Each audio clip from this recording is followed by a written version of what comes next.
ভাই আপনার মুখ একে মাফলা বান্ধিছেন কে? হে আপনি আপনি খোলেন, হে আপনি আপনি আপনি আরে ওই মানুষ তাও তাকায় বাড়ি। হ্যাঁ হ্যাঁ আপনি, হ্যাঁ আপনি রে, আপনার ভাইয়ের মধ্যে যে হিংসা, ওইরকম হিংসা আছে? আমার ভাই আপনার ভাই করে কি, যদি আপনার খালি মেয়ে চল হয় আর ওই বেটা আর এক ভাইয়ের খালি বেটা চল হয়, মেয়ে চল আলা ওই ভাই দেখতেই পারে না। কথা কন, এক ভাই যদি করে খায় আর এক ভাই কয় বদমাশ খালি ভি কিনে রে। কথা কন না গায়ে? তাহলে হিংসা ছাড়া মানুষ, খালি তিনটা সম্প্রদায়ের হিংসা নেই। একটা হলো ওস্তা, ওস্তা চেনেন? তাই কি করে? সুন্নাত করে, খাতনা কাটে। ই যদি ই আর কোনো হিংসা নেই। ই একটা আপনার নাতি হচ্ছে, খাতনা করেছে, 500 টাকা দিয়েছেন, ওটি দোয়া করে দেন আল্লাহ আগামী বছর যেন আর একটা বেটা চলে হয়। হ্যাঁ কথা কর। আর একজনের হিংসা নাই, সেটা হলো রেজিস্ট্রি অফিসের মুহুরি। রেজিস্ট্রি অফিসের মুহুরির হিংসা নাই, কারণ কি এই মুহুরির কাছে আপনি আজ 3 বিঘার দলিল করলেন, ওটিও নিয়ত করে আল্লাহ ইদান আগামী 1 মাসের মধ্যে আরো 3 বিঘা দান কেনে। কিন্তু আপনার ভাইয়ের ঘুম নেই, গায়ের মানুষেরও ঘুম নেই। গায়ের মানুষ করছে বাপরে 5 বিঘি থেকে হরেন্দা ঠেকাতে রে মেয়েও। কথা কর। হিংসা পরম একটা অপরাধ।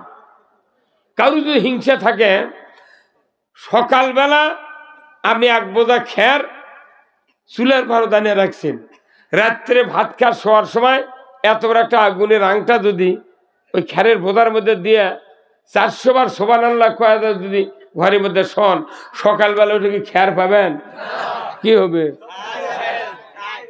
সুবহানাল্লাহর কাম বাজেনি, ওই খেরক বাঁচান। কথা বল। তার মানে কি, আপনি যতই ইবাদত করেন, হিংসা যদি থাকে 1 জাররা পরিমাণ, আমি জান্নাতে যেতে পারবো না। এমনি যদি আমাকে দেখো কেউ 10 বিঘা জমি কিনে 5 বিঘা আলু লাগায়, সোল ফুল ভালো, বাড়ি ইটের দালান, কিছু কিছু লোক এসে কয় ওকে আল্লাহ ভালোবাসছে রে। কি কয় না, আল্লাহ ভালোবাসছে। এরা করে খালি আল্লাহ ভালোবাসছে, এরা করে খালি মানুষ বলতে দেখ আল্লাহ ভালোবাসছে। কথা ঠিক কিনা? এই মেলা মানুষ সমাজে আছে যার সাথে মামলা হচ্ছে, পারিবারিক গন্ডগোল, গায়ে মেশে গন্ডগোল, সামাসামি, যেগুলা সামের নেতা, এরকে রাত্রে ঘুমই হয় না। এর এই ঘুমের মধ্যে বুদ্ধি গোছায় বিপদত ফালানের। হ্যাঁ কথা কর। এই জান্নাতের চৌকাঠ দেখতে পাবে না। আর গরিব মানুষ খালি তুই কয় আল্লাহ আমি সব মাফ করে দিলাম, তুমি ওনাকে মাফ করে দাও, সাথে সাথে আল্লাহর রসুল বলছেন ওই ব্যক্তির তামাম জীবনের গুণ আল্লাহ মাফ করে দিন। সেই জান্নাতের বাগানে বসছেন আপনারা। যারা বসেনি, কাল আমাকে স্বপ্নে দেখা লিখবে ওর ফিরে। একটা মানুষের দোয়া যদি কবুল হয়, এতগুলা মানুষের সব গুণ আল্লাহ মাফ করে দিন। এইভাবে ইটা খাড়া করেন না আপনারা। এটি থেকে যদি 100টা ইট আমি সোজা করে সমান জায়গায় খাড়া করি, আমি তো খালি 1 ইটা ফেলে দিই এইভাবে, কি ওই 100 নম্বরও করে দেবি। একজনের খালি দোয়া কবুল হলে সব জান্নাতি। এই বিশ্বাস থাকা লাগি ময়না, বিশ্বাস নাই থেকে বাংলাদেশের মানুষ ভালো হচ্ছে না। আপনাকে বিশ্বাস করতে রাজি আছেন? কারা কারা 2 হাত তুলে দেখান। লিল্লাহে তাকবীর, নারায়ে তাকবীর। আমার নেতা, তোমার নেতা, বিশ্বনবী মুস্তাফা, লিল্লাহে তাকবীর। ওয়া নাশহাদু আল্লা ইলাহা ইল্লাল্লাহু ওয়াহদাহু লা শারীকা লাহু ওয়া নাশহাদু আন্না সাইয়্যিদানা ওয়া হাবিবানা ওয়া মাওলানা মুহাম্মাদান আবদুহু ওয়া রাসূলুহু আল্লাযী আরসালাহু বিল হাক্কি বাশীরাও ওয়া নাযীরা ওয়া দাঈয়ান ইলাল্লাহি বিইذনিহি وسراجا منيرا فقد قال الله تعالى في كلامه المجيد والفرقانه الحميد সবাই জবান খুলে পড়ুন আউযু বিল্লাহি মিনাশ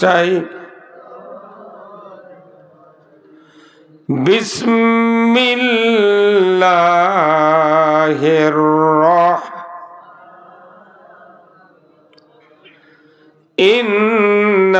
ইন্নাল্লাহা ওয়া মালাইকাতাহু ইউসাল্লুনা আলান নবী ইয়া আইয়ুহাল্লাযীনা আমানু সাল্লু আলাইহি ওয়া সাল্লিমু তাসলিমা আল্লাহুম্মা সাল্লি আলা মুহাম্মাদ ওয়া আলা আলি মুহাম্মাদ কামা সাল্লাইতা আলা ইব্রাহিম ওয়া আলা আলি ইব্রাহিম ইন্নাকা হামিদুম মাজিদ আল্লাহুম্মা বারিক আলা মুহাম্মাদ ওয়া আলা আলি মুহাম্মাদ কামা বারাকতা আলা ইব্রাহিম ওয়া আলা আলি ইব্রাহিম ইন্নাকা হামিদুম মাজিদ আল্লাহুম্মা আমিন ربنا ظلمنا أنفسنا وإن لم تغفر لنا وترحمنا لنكونن من الخاسرين রব্বুল আলামিন উচাই চকপাড়া জামে মসজিদের উন্নয়ন কল্পে আজকের ৬ষ্ঠতম অধিবেশন তাফসিরুল কোরআন মাহফিলে বসে হাজার হাজার মুসলমান নরনারী কয়েকবার দরুদ ও সালাম পাঠ করে আপনার শাহী দরবারে হাত তুলেছি। মেহেরবানি করে আমাদের সকলের জীবনের গুনাহগুলি আপনি মাফ করে দিন।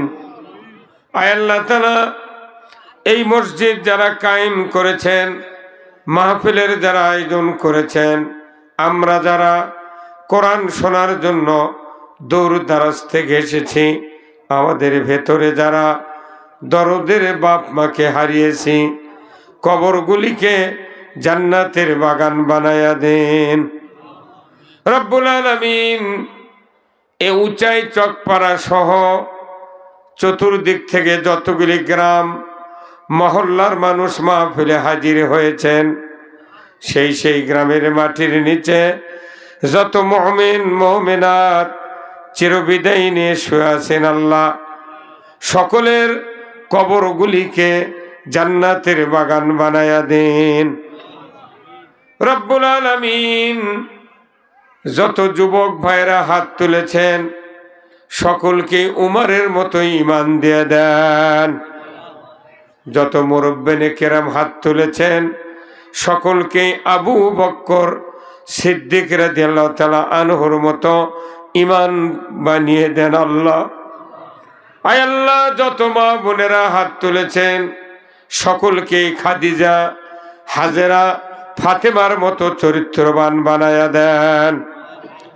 আয় আল্লাহ, 18 কোটি ইমানদারের দেশ বাংলাদেশ, এ দেশটাকে আপনি কোরআনের জন্য কবুল করে নেন। আয় আল্লাহ তাআলা, কি কথা বলবো জানি না, যে কথা বললে আপনার বান্দা বান্দীদের দুনিয়া এবং আখিরাতের কল্যাণ হবে, সেই কথাগুলি আমাকে বলার তৌফিক দিয়ে দেন। সুবহান রাব্বিকা রব্বিল ইজ্জাতি আম্মা ইয়াসিফুন ওয়া সালামুন আলাল মুরসালিন ওয়ালহামদুলিল্লাহি রব্বিল আলামিন। একটু জিকির করেন লা ইলাহা, সবাই লা ইলাহা। একজনও লোক মুখ বন্ধ করে রাখবেন না। লা ইলাহা জোরে লা ইলাহা।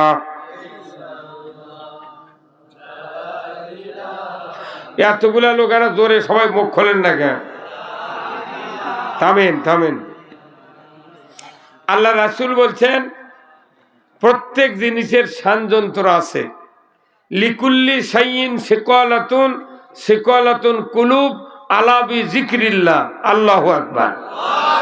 আমার রাসূল বলছেন প্রত্যেক জিনিসের ষড়যন্ত্র আছে।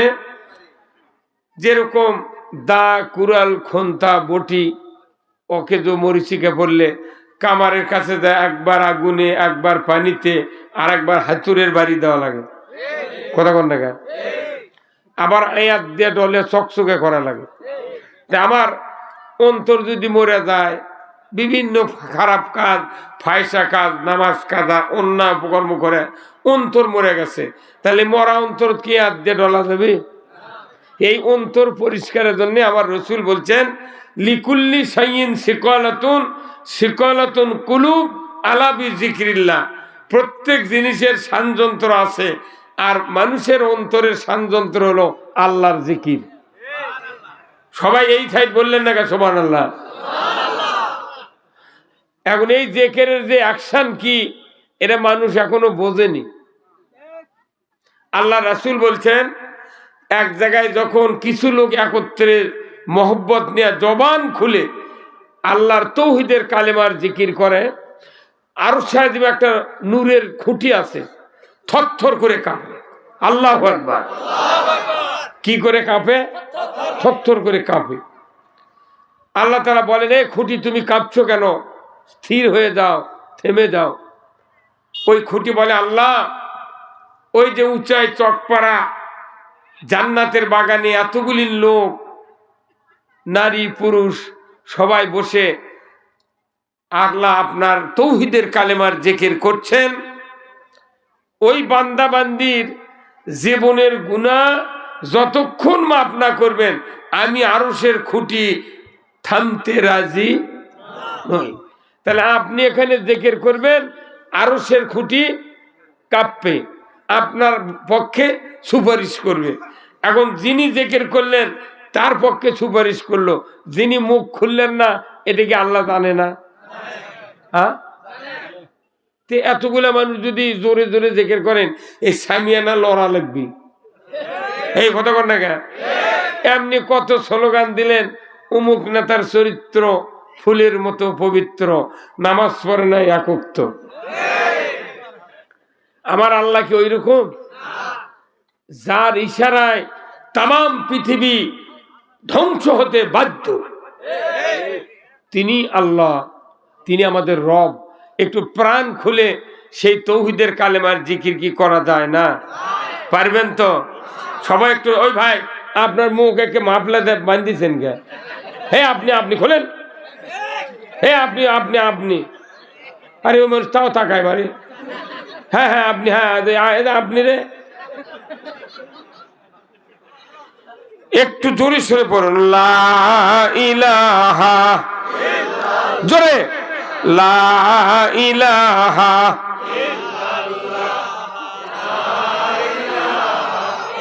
কত আওয়াজ এখন, তাই না? লা ইলাহা, লা ইলাহা। সময় থাকিতে বান্দ ভেলা, কাজে লাগবে সন্ধ্যা বেলা। অগনি কুণ্ডে বাজাই ডঙ্কা, ইব্রাহিম খলিলুল্লাহ। লা ইলাহা ইল্লাল্লাহ, জোরে, লা ইলাহা ইল্লাল্লাহ। দেখো মৌলার কি খেলা, ডঙ্কা বাজে কারবালা। শহীদ হইলেন ইমাম হুসেন, তবু সারে না ইল্লাল্লাহ, জোরে।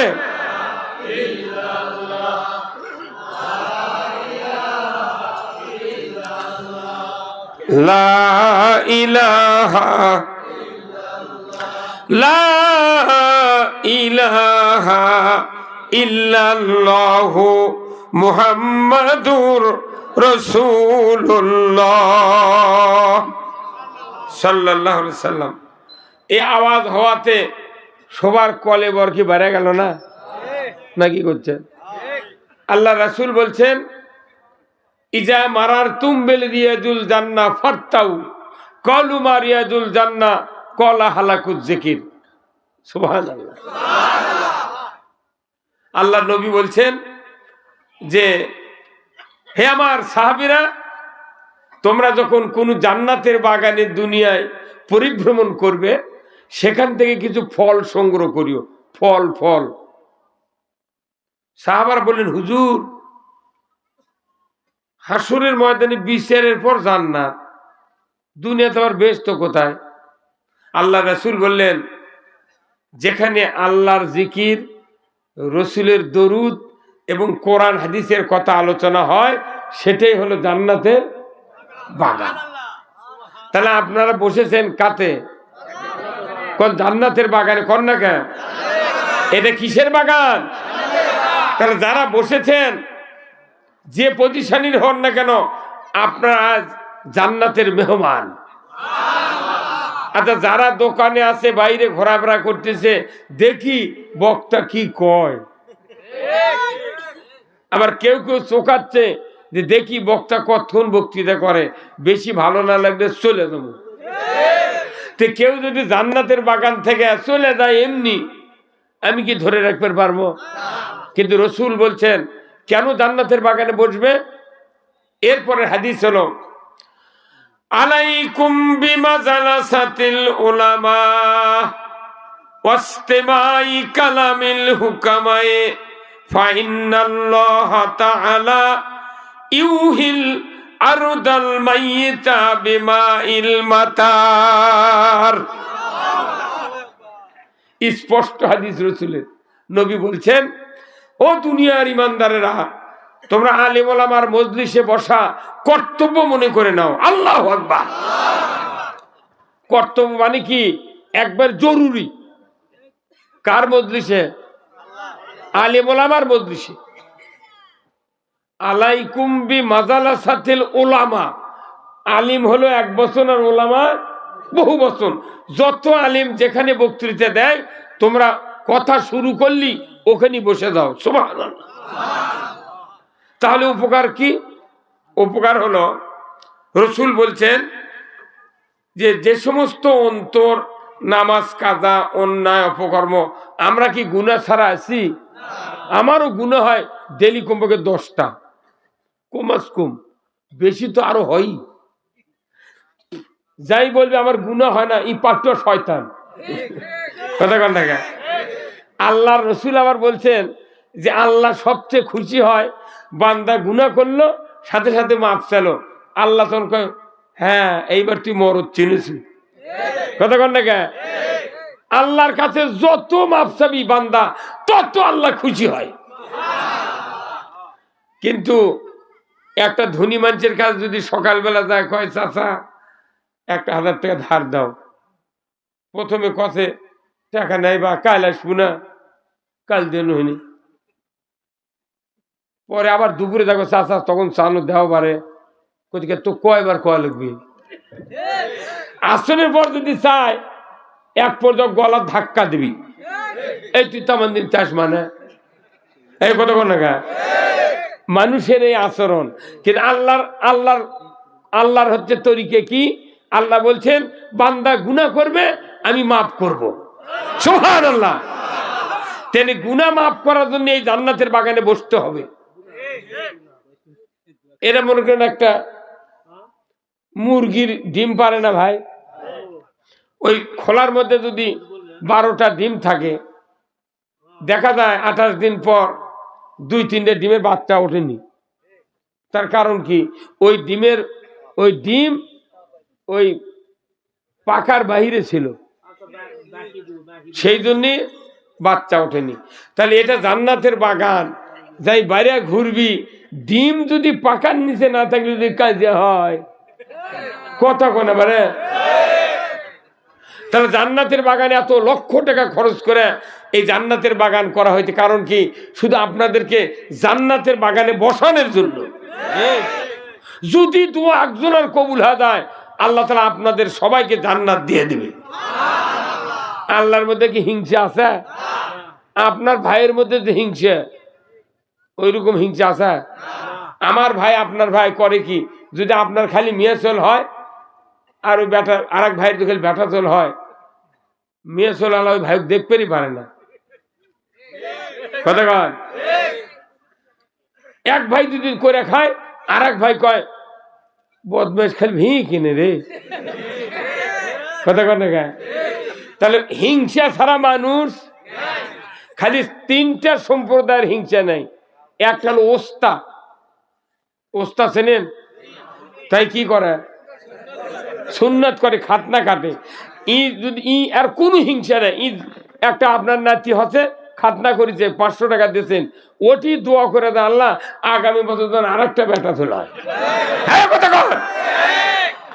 আর একজনের হিংসা নাই, সেটা হলো রেজিস্ট্রি অফিসের মোহরি। রেজিস্ট্রি অফিসের মোহরির হিংসা নাই কারণ কি? এই মোহরির কাছে আপনি আজ 3 বিঘার দলিল করলেন, ওটিও নিয়ত করে আল্লাহ ইদান আগামী 1 মাসের মধ্যে আরো 3 বিঘা দান কেনে। কিন্তু আপনার ভাইয়ের ঘুম নেই, গায়ের মানুষেরও ঘুম নেই। গায়ের মানুষ করছে বাপরে 5 বিঘি থেকে হরেন্দা ঠেকাতে রে মেয়েও। কথা কর। হিংসা পরম একটা অপরাধ। কারো যদি হিংসা থাকে, সকালবেলা আপনি 1 বোঝা খের চুলের ভাড়া দানিয়ে রাখছেন, রাত্রে ভাত খাওয়ার শোয়ার সময় এত বড় একটা আগুনের আংটা যদি ওই খেরের বোঝার মধ্যে দিয়ে 400 বার সুবহানাল্লাহ কয়া যদি ঘরের মধ্যে শোন, সকালবেলা ওটা কি খের পাবেন? কি হবে?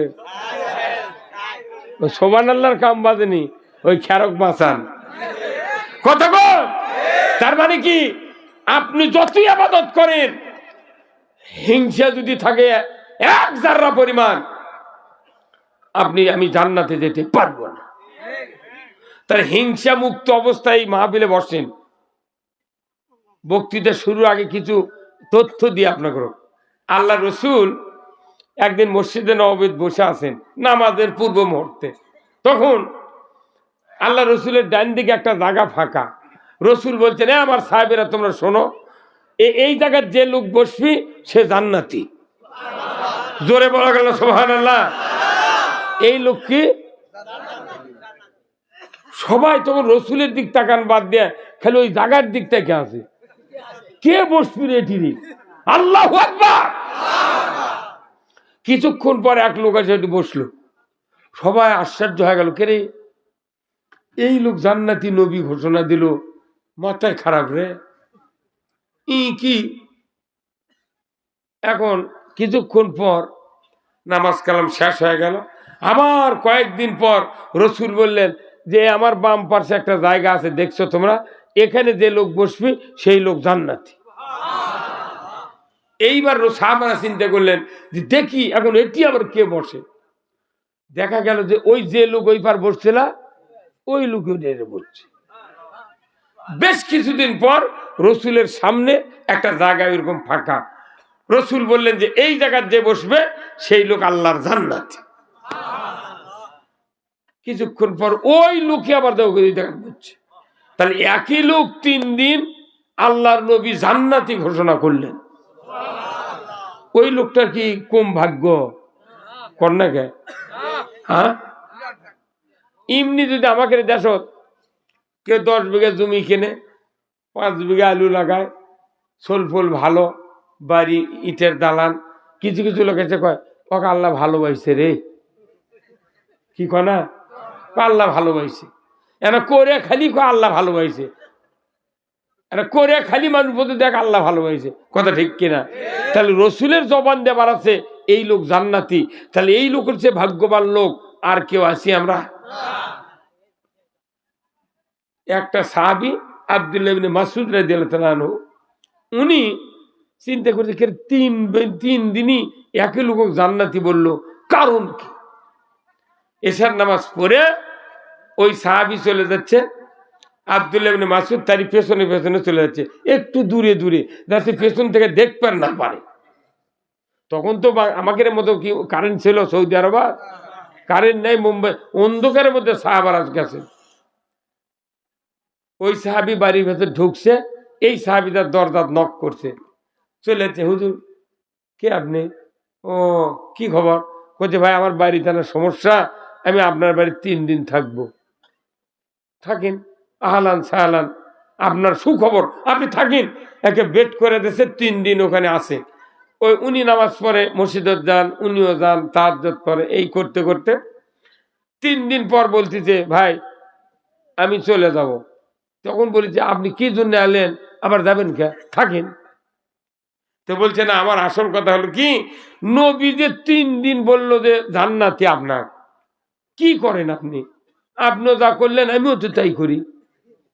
কতক্ষণ না আপনার জান্নাতি 3 দিন বললো, কি বেশি আমল করেন না কন্ত?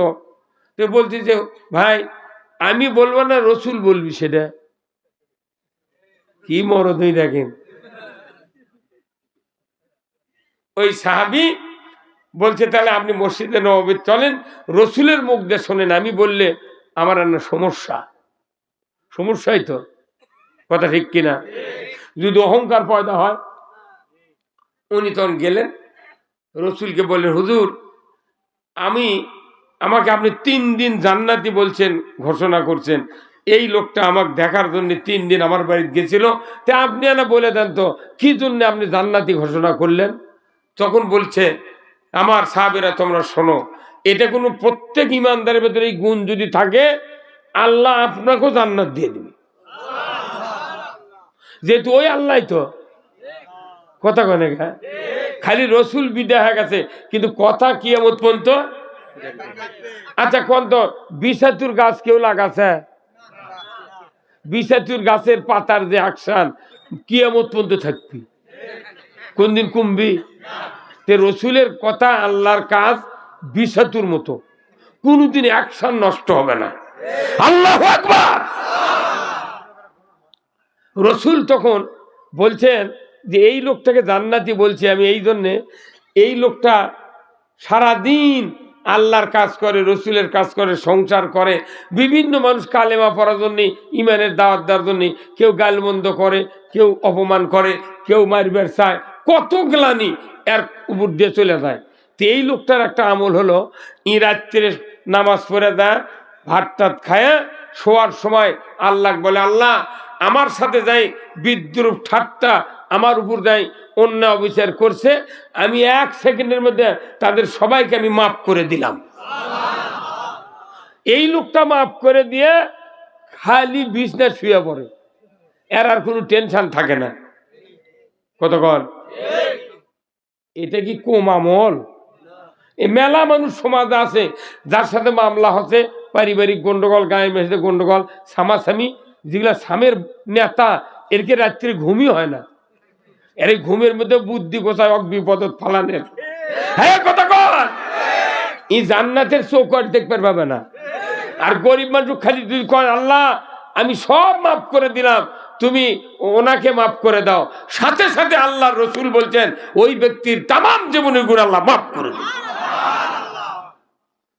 সেই জান্নাতের বাগানে বসছেন আপনারা, যারা বসেনি কাল আমাকে স্বপ্নে দেখা লিখবে ওর ফিরে। একটা মানুষের দোয়া যদি কবুল হয়, এতগুলা মানুষের সব গুণ আল্লাহ মাফ করে দিন। এইভাবে ইটা খাড়া করেন না আপনারা। এটি থেকে যদি 100টা ইট আমি সোজা করে সমান জায়গায় খাড়া করি, আমি তো খালি 1 ইটা ফেলে দিই, এইভাবে কি ওই 100 নম্বরও করে দেবি। তো একজনের খালি দোয়া কবুল হলে সব জান্নাতি। এই বিশ্বাস থাকালে কি মনে না? বিশ্বাস নাই থেকে বাংলাদেশের মানুষ ভালো হচ্ছে না। আপনাকে বিশ্বাস করতে রাজি আছেন? কারা কারা দুহাত তুলে দেখান। লিল্লাহে তাকবীর, নারায়ে তাকবীর। আমার নেতা তোমার নেতা বিশ্বনবী মুস্তাফা, লিল্লাহে তাকবীর। রসুলের শানে অনেক কথা বললাম। জান্নাতে যাওয়ার সোজা যদি খালি বিশ্বাস হয়, এই কথা বল না। আসুন আজকের এই উচাই চকপাড়া জামে মসজিদের উন্নয়ন কল্পে ৬ষ্ঠতম তাফসিরুল কোরআন মাহফিল, এই মাহফিলের সম্মানিত সভাপতি বিশিষ্ট আলিম দ্বীন হাফেজে কোরআন এলাকার কৃতি সন্তান হাফেজ মাওলানা মোহাম্মদ আব্দুল রাকিব খতিব উচাই চকপাড়া জামে মসজিদ, আল্লাহ ভাইজানকে আল্লাহর ওলি হওয়ার তৌফিক দান করুক, বলুন আমিন। আমি জীবনে বহু খতিব দেখেছি, বহু আলেম দেখেছি, এত ঠান্ডা মানুষ দেখিনি। এই কথা বল না, এত ঠান্ডা। আমার সাথে কথা, আমার বাসায় গেছিলেন, আস্তে আস্তে কথা কয়, এমন যে আল্লাহ রাসূল বলছেন কিয়ামতের দিন ওই ব্যক্তির বেশি নেকির পাল্লা ভারী হবে যার চরিত্র আমল আখলাক শীতল ঠান্ডা। সব দরকার আছে, রাজনীতিও দরকার আছে, কোরআনের আইনও দরকার আছে, নিজে আবার ভালো হওয়ারও দরকার আছে। আজকের এই কোরআনের মাহফিলের সহ সভাপতি জনাব রজিবউদ্দিন মন্ডল, পেশ ইমাম উচাই চকপাড়া জামে মসজিদ, আল্লাহ ভাইজানকে দ্বীনের জন্য কবুল করুক, বলুন আমিন। প্রধান অতিথি ডাক্তার মোহাম্মদ ফজলুর রহমান সাইদ, বিশিষ্ট সমাজসেবক, চেয়ারম্যান দারুস সুপার ট্রাস্ট ও জেলা আমির বাংলাদেশ জামাত ইসলামী জয়পুরহাট জেলা শাখা, আল্লাহ ভাইজানকে ইসলামের একজন সৈনিক হয়ে বিজয়ের ব্যাপারে কাজ করার তৌফিক দান করুক, আমিন। আজকের মাহফিলের সম্মানিত মেহমান হযরত মাওলানা মোহাম্মদ ওয়াদুদ বিন শরীফ বারকান্দি, কামিল হাদিস ও ফিকা মাস্টার্স, ইসলামী বিশ্ববিদ্যালয় কুষ্টিয়া, আল্লাহ ভাইজানকে দ্বীনের জন্য কবুল করুক, বলুন আমিন। হাফেজ মাওলানা মোহাম্মদ আল আমিন, পরিচালক ফিসকাঘাট নুরানি হাফিজা মাদ্রাসা ও এতিমখানা, আরো স্থানীয় ওলামায়ে কেরামগণ, আল্লাহ সকলকেই দ্বীনের জন্য কবুল করুক, বলুন আমিন। আজকের এই মাহফিলের আয়োজক কমিটি চকপাড়া যুব সমাজ, সহযোগিতায় পুরা গ্রামবাসী, মঞ্চে বসা সুধীবৃন্দ, সামনে বসা মুরব্বিনে কেরাম, হাজী সাহেবগণ, বিভিন্ন মসজিদের ইমাম, মুয়াজ্জিন, মুক্তাদি সহ বিভিন্ন রাজনৈতিক দলের নেতৃবৃন্দ, যুবক ভাইরা,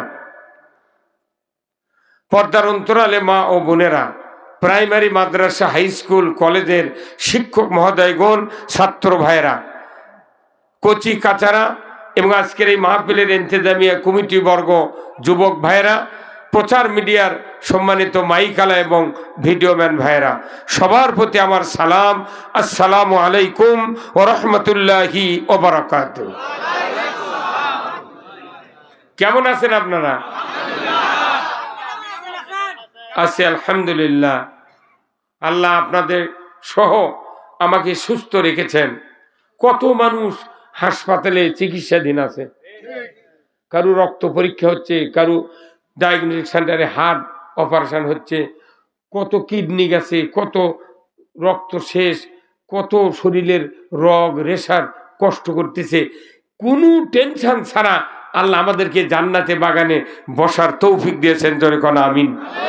যারা বসেছেন শুধু আপনাদের উপকার না, আপনি যে ফ্যামিলির লোক সবচেয়ে উন্নত মানের একটা কাজে আপনি শরীক হয়েছেন, আপনি এই জায়গায় শরীক হওয়ার কারণে আপনার পূর্বপুরুষ যারা কবরে গেছে, আপনার এখানে বসার কারণে আপনি যে সওয়াব পাচ্ছেন, এই বরাদ্দ আল্লাহর পক্ষ থেকে, এই কাজ, এই সওয়াবটা আপনাদের বংশের যত পূর্বপুরুষ মারা গেছে তাদের কবরে আগে